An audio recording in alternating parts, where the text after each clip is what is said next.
The ranch had learned the sound of silence.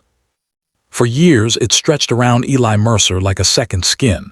The creak of fence posts at dawn, the low breath of cattle at night, the wind combing the grass into waves.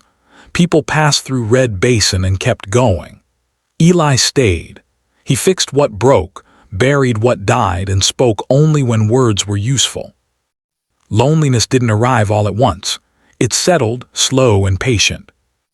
The day he met Nea, the land was burning hot and the river ran thin. Eli had ridden out to check a broken line near the cottonwoods when he heard singing, soft, unfamiliar, carrying like water over stone. He stopped his horse and listened. The voice didn't ask for attention. It didn't need it. She stood by the riverbank, washing dust from her hands, hair braided down her back. Apache by her markings and the calm way she held herself. When she noticed him, she didn't flinch. She met his eyes and waited. "I didn't mean to intrude," Eli said, words rusty from disuse. "You didn't," she replied. "The river belongs to no one." Her name was Nea. She said it once, like a gift you were trusted not to drop. They spoke that first time of small things, the heat, the way the river changed each season, the hawks that nested in the cliffs. When she left, she did so without hurry. When Eli rode home, the ranch felt less empty, as if something unseen had been set back into place. Nea returned days later with a basket of mesquite beans. She showed him how her people ground them, how patience mattered more than strength. Eli listened. He always listened. It was what had kept him alive when storms took roofs and drought took herds. Listening was how you learned what not to force. Weeks passed, then months. They met by the river, then at the edge of the pasture, then sometimes on the porch at dusk where the sky turned copper and the air cooled enough to breathe. Nea spoke of her grandmother's stories, of journeys made with care, of bonds that grew from shared work. Eli spoke less, but when he did, it mattered. He told her about the night his wife died in a winter storm years back, how the ranch had become a promise he kept because it was easier than grieving. Nea didn't touch him when he finished.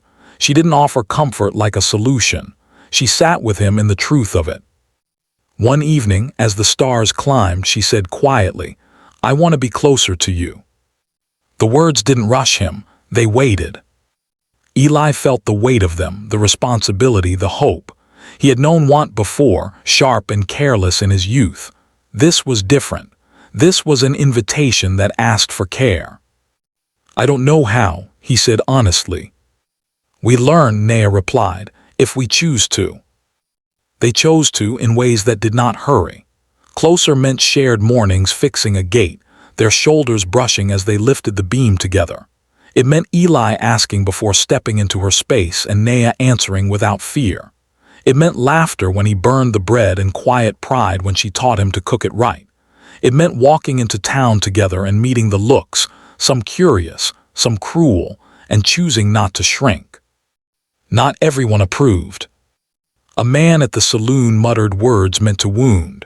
Another spoke louder and anger sparked like flint.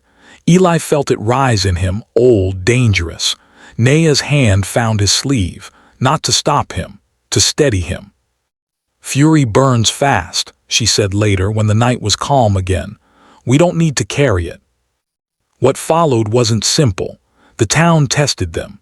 The land tested them. Once, a brush fire tore through the north pasture, and they worked side by side until their hands blistered and their throats went raw.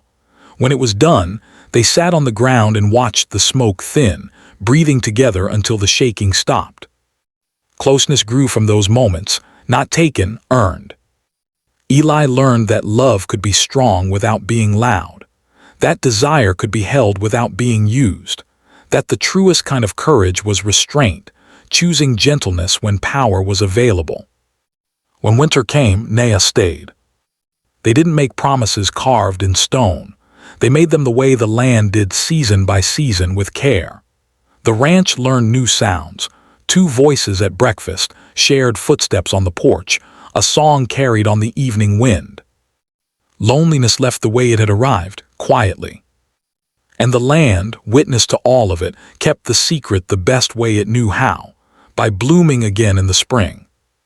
Spring didn't arrive gently that year. It came with hard rain and a river that rose overnight, brown and fast, swallowing the low banks where Eli and Nea used to sit. The land demanded attention again, and attention had a way of testing what people claimed to have learned. When the river flooded the south pasture, Eli rode out before dawn. Nea followed on foot, boots tied tight, hair wrapped against the wind. They worked without speaking at first, moving cattle to higher ground, cutting loose a fence that would only tear them apart if it held. By midday, word reached town that the Mercer ranch might lose half its herd. And with the word came people. Some arrived to help, quietly bringing rope and tools. Others came to watch. A few came looking for trouble. "She doesn't belong here," someone muttered near the ridge, eyes fixed on Nea. "This is Mercer land." Nea heard it. She kept working. Eli did too, but the old anger stirred, familiar and dangerous. He remembered who he'd been before silence taught him better, how quickly strength could turn into harm when fueled by pride. That evening, when the river finally began to fall, the sheriff rode up. He dismounted slowly, eyes moving between Eli and Nea, then to the men lingering nearby. "Town's talking," the sheriff said, "about you too." Eli waited. "They're saying you're stirring things up." Nea stepped forward before Eli could speak. "We didn't ask for the river," she said evenly. "We didn't ask for their fear either." The sheriff studied her, then nodded once.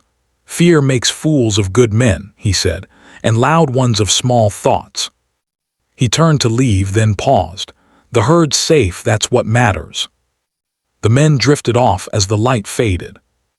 That night, exhausted and sore, Eli and Nea sat on the porch wrapped in blankets. The ranch smelled of wet earth and smoke. Somewhere far off, a coyote called. "I could have made it worse today," Eli said quietly. "But you didn't," Nea replied.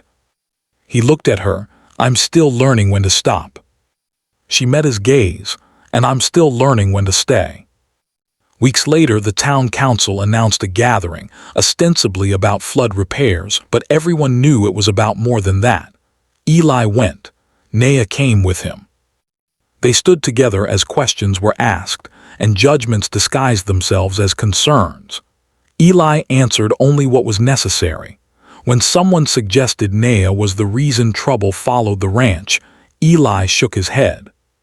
"Trouble follows fear," he said, "not people." The room went quiet. An older woman, one Eli remembered from childhood, stood and spoke. "I remember when this land was shared," she said, "before we forgot how." Others followed, not all enough.